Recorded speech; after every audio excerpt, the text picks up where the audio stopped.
इसको proper cover कर लेंगे तो इसकी स्वेयर ब्लीडिंग होना बंद हो जाएगी और ये खून ज़ाया होने की वजह से डेथ की तरफ नहीं जाएगी। अभी हमने पढ़ा ओपन माउथ, जल्दी से हम देखेंगे, कुछ टाइम बहुत ज़्यादा शॉर्ट है, मैं बहुत सारी चीज़ें स्किप करके मोटी मोटी चीज़ें आपको करके दिखाता रहूँगा। अगर ऐसा जख्म जो कि क्लोज माउथ की तरफ हो जिसमें जिस्म की इंटरनल ब्लीडिंग होती है, जैसे आपने अक्सर सुना होगा कि एक इंसान बिल्कुल ठीक था, वो गिरा, उसके बाद भी ठीक था, लेकिन उसके बाद पता चला कुछ दिन के बाद, 1-2 दिन के बाद या कुछ घंटों के बाद उसकी डेथ हो गई। उसका रीज़न क्या होता है? उसका रीज़न होता है इंटरनल ब्लीडिंग। इंटरनल ब्लीडिंग ज़्यादा डैमेज कब होती है? जब वो आपके सर पे, जब आपको हेड इंजरी होती है तो क्या होता है, उससे इंटरनल ब्लीडिंग स्टार्ट हो जाती है। अब हेड इंजरी हो और इंटरनल ब्लीडिंग हो, उसको जानने के लिए आप क्या चीज़ें देख सकते हैं? सबसे पहले आपने गर्दन पे और कानों की बैक साइड पे यहाँ पे देखना है, यहाँ पे नीले निशान होंगे, ब्लैक स्पॉट्स बन जाएंगे या नीले कलर के स्पॉट्स बन जाएंगे, जिसको कहते हैं बैटल साइन। अगर आपको नजर आए कि किसी इंसान के सर पे कोई भारी चीज लगी है या वो किसी से हिट हुआ है और उसके कान के पीछे बैटल साइंस हैं, तो फिर आप समझ जाएंगे कि इसको क्या है, हेड इंजरी का पेशेंट है।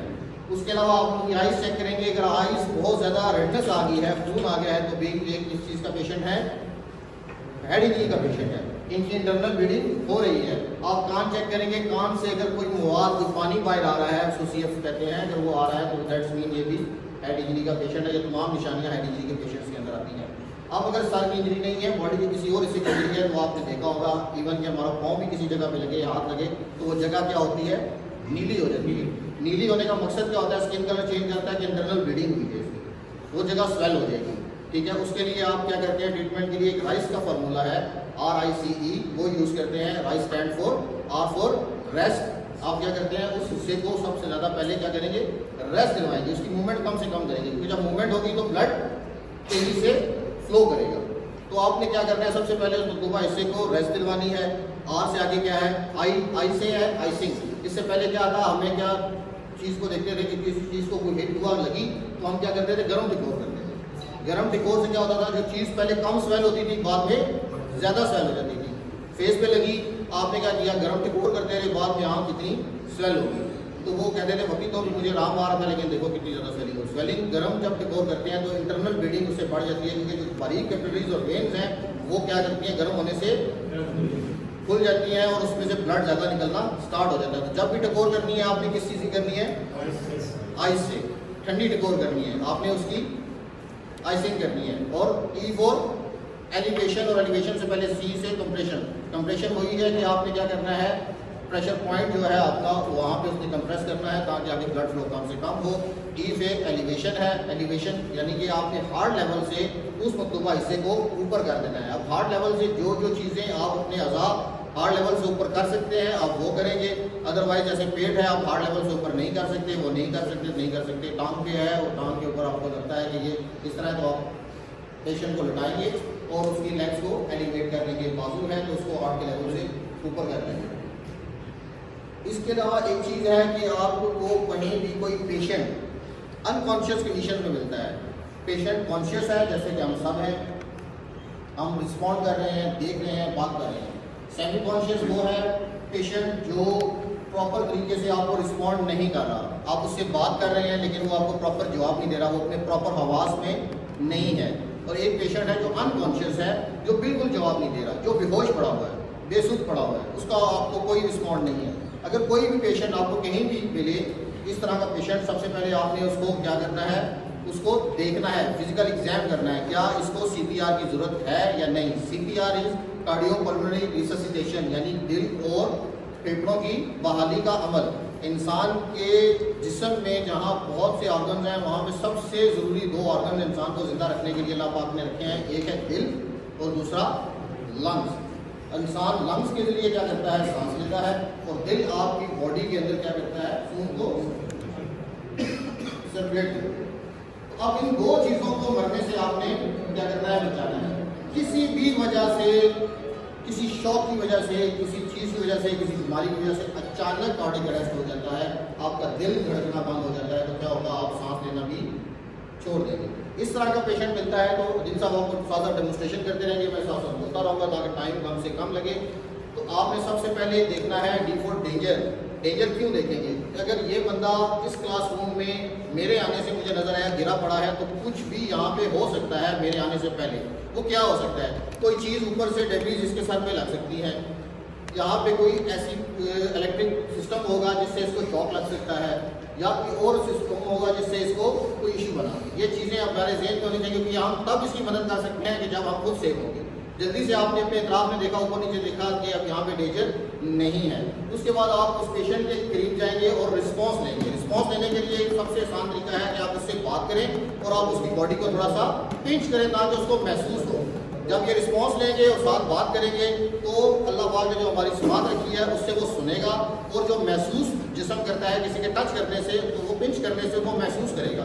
अगर तो ये पेशेंट गहरी नींद में है, अगर ये पेशेंट शुगर लेवल डाउन होने से बेहोश है या फिर बीपी डाउन होने से बेहोश है और ये रिस्पॉन्स नहीं कर रहा, तो इन दो चीज़ों से ये रिस्पॉन्ड करना स्टार्ट कर देगा। अगर ये रिस्पॉन्स इन दो चीज़ों से भी ना करें तो सेकंड स्टेप है जो आपने फॉलो करना है, वो है LLF, look, listen and feel.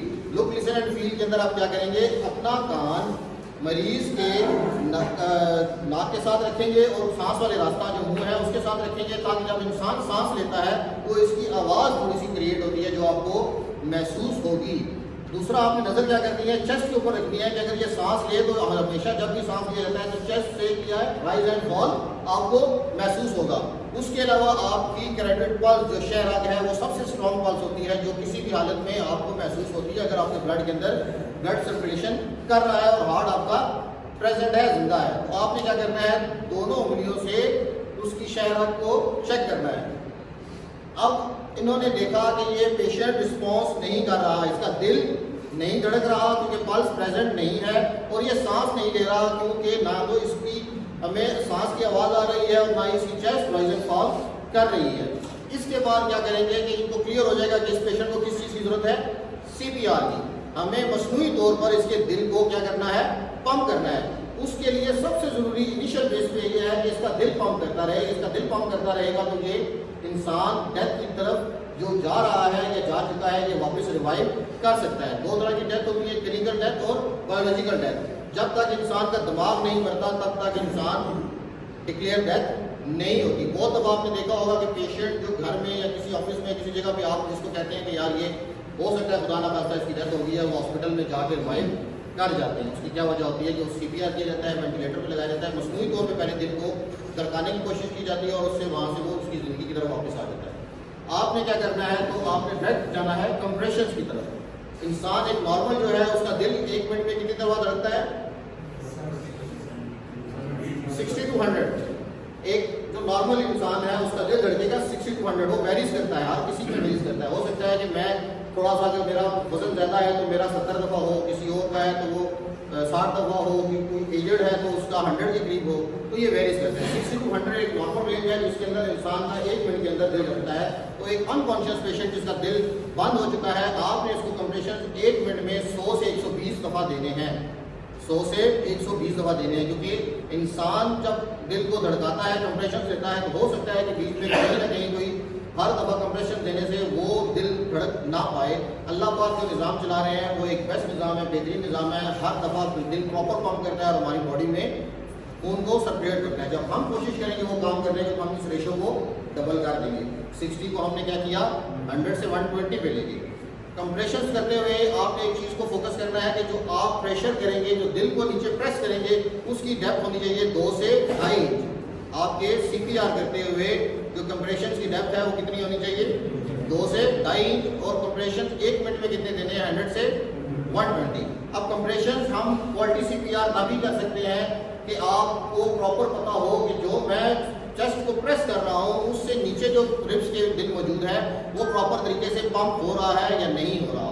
उसके लिए क्या करेंगे कि जो सांस का रास्ता है, जो ट्रैकिया है, आप उससे मार्किंग करेंगे चेस्ट की तरफ, और जो डिपल लाइन है उसको क्रॉस करेंगे लेफ्ट या लेफ्ट से राइट। दरमियान में जो मिडिल पॉइंट आपको मिलेगा ये आपका कौन सा पॉइंट है? कंप्रेशन का पॉइंट है या प्रेशर पॉइंट है, जहाँ पे आपने कंप्रेशन स्टार्ट करनी है। उसके अलावा जो आपका फिर पावर हैंड है, आप क्या करेंगे? पावर हैंड को नीचे रखेंगे, दूसरे हाथ से उसके अंदर आप इसको लॉक करेंगे। सब एक दफ़ा इस तरह करके देखें ताकि आपको अंदाज़ा हो जाए। आपने क्या किया? अपना जो प्रेशर हाथ का प्रेशर हैंड है, काम वर्किंग हैंड है, उसको सामने किया, दूसरे हाथ से इसकी उंगलियों को क्या किया? लॉक किया। अब उसके बाद आपने अपनी जितनी भी ये एल्बोज हैं दोनों, ये बिल्कुल स्ट्रेट रखनी है, पेशेंट के बिल्कुल करीब जाना है। आपके जो घुटने हैं वो इसके शोल्डर के साथ टच होने चाहिए। आपकी चेस्ट और शोल्डर, इसकी चेस्ट और शोल्डर के ऊपर आए, मार्किंग आपने की और आपने कंप्रेशन देना स्टार्ट कर दिए। कंप्रेशन की तादाद आपने इस तरह काउंट करनी है कि 60 सेकंड के अंदर आप 100 से 120 दफ़ा उसके दिल को पंप लाजमी कर रहे हो। अब आपके सामने है, जब ये कंप्रेशन दे रहे हैं तो हर दफ़ा चेस्ट कम से कम 2 से 2.5 इंच नीचे प्रेस हो रही है। यहाँ पे अगर एक दो आपके परफॉर्म करेंगे तो आपको पता चलेगा कि ये थोड़ा जोर तलब काम है। इंसान के जिस्म के अंदर जो रिब्स मौजूद हैं, ये बहुत अल्लाह पाक ने क्या बनाई है, सॉलिड चीज़ बनाई है, किसके लिए? किसी दिल को और लंग्स को महफूज करने के लिए।